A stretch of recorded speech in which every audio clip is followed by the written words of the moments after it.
Salam sejahtera buat kita semua penonton tayangan video ini. Dalam tayangan video ini saya masih tetap mempertanyakan komitmen penegakan hukum dari Ketua Mahkamah Agung dalam hal ini, karena adanya tindakan dari Ketua Pengadilan Tinggi Medan yang menurut kami telah melanggar hukum dan mengkangkangi hukum itu sendiri. Nah, untuk itu sebetulnya dalam pemaparan-pemaparan yang lalu kami banyak sudah menerangkan tentang jalannya perkara keluarga Herbert Pasaribu dan kawan-kawan, di mana kami selaku kuasa hukumnya. Nah, kasus itu mungkin akan kami ceritakan dari awal, bahwa kasus ini bermula dari tahun 2010 tentang sebidang tanah seluas 26 hektar, di mana dalam perkara ini klien kami sudah dimenangkan sampai dalam tahap PK sudah dimenangkan. Dan kemudian masih ada lagi gugatan-gugatan dan perkara-perkara yang lain yang diajukan oleh lawan dari Herbert Pasaribu ini, namun tetap juga dikalahkan.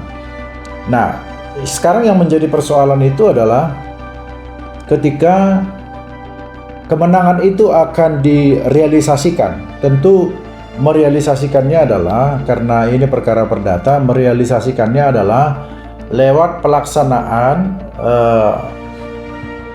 putusan perkara itu sendiri. Jadi di dalam amar putusan itu dinyatakan bahwa keluarga Herbert Pasaribu dan kawan-kawan ini dinyatakan sebagai pemilik atas sebidang tanah 26 hektar itu dengan beberapa orang pemiliknya. Mereka itu satu keluarga, dan alas haknya itu jelas, sertifikat hak milik. Lalu kemudian ada ganti rugi atas penguasaan tanah secara sewenang-wenang itu yang dilakukan oleh tergugat, dalam hal ini Suwandi alias Wagimun dan kawan-kawan. Nah, ketika kami akan merealisasikan pelaksanaan putusan dalam perkara itu, disinilah yang muncul persoalan yang menurut kami Ketua Pengadilan Tinggi tidak berkeinginan melaksanakan putusan dari atasannya, yaitu putusan Majelis Hakim di Mahkamah Agung lewat PK.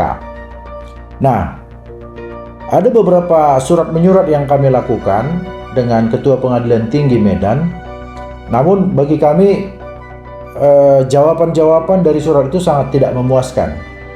Ya, di tayangan yang lalu saya sudah menyampaikan bahwa jawaban itu adalah belum memenuhi pasal 191 RBG, kemudian ada SEMA tahun nomor 3 tahun 2000, lalu dikatakan lagi masih adanya upaya hukum. Nah, ini sudah kami bahas, dan karena menurut kami ini bukan landasan hukum yang kuat, maka kami mencurigai ada permainan-permainan di sini. Itu sebabnya kami kirimkan surat kepada Ketua Mahkamah Agung.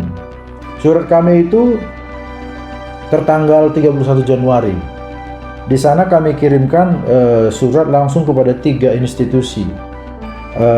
Dua institusi. Yang pertama kepada Ketua Mahkamah Agung, lalu kemudian Badan Pengawas. Institusi berikutnya adalah kepada Ketua Komisi Judisial. Itu tanggal 31 Januari 2024. Namun surat itu tidak berbalas. Kemudian kami kirim lagi surat.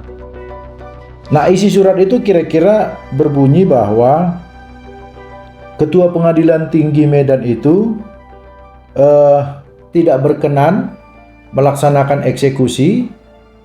Lalu kemudian ada perkara yang sedang berjalan yang diajukan oleh lawan kami ini.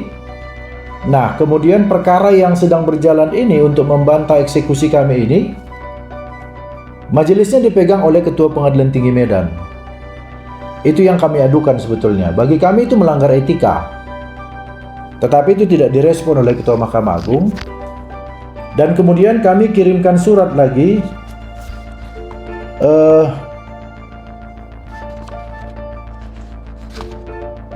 bulan Juli, tanggal 22 Juli kepada Ketua Mahkamah Agung.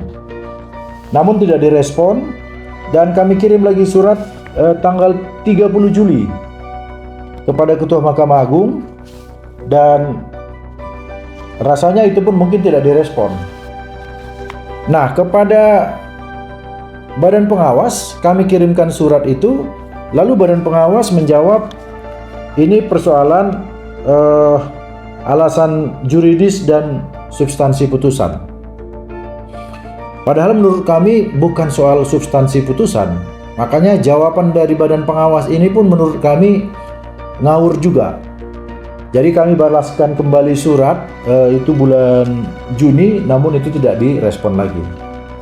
Nah, kami akhirnya berpikir begini,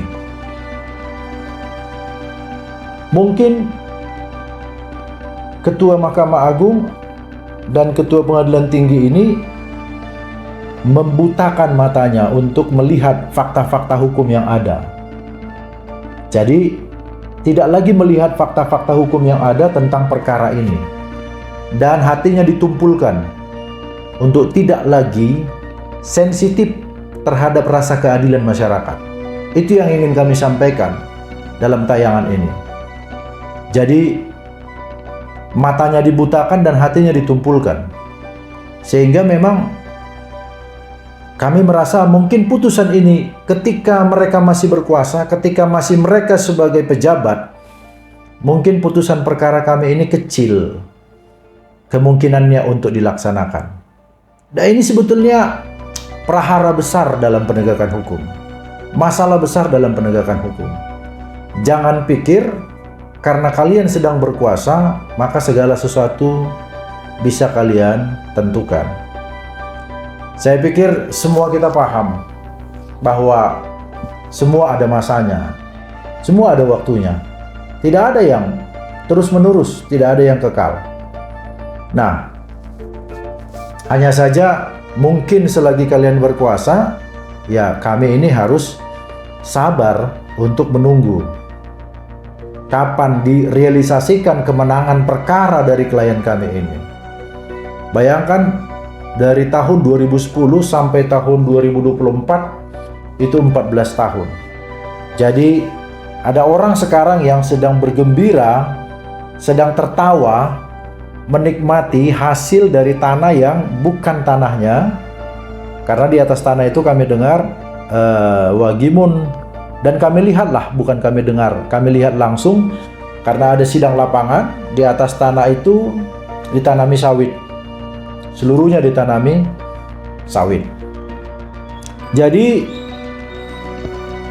keluhan kami ini mungkin sekaligus ingin menyampaikan kepada anggota legislatif DPR RI yang terpilih di periode yang akan datang, ketika diajukan calon Ketua Mahkamah Agung, mungkin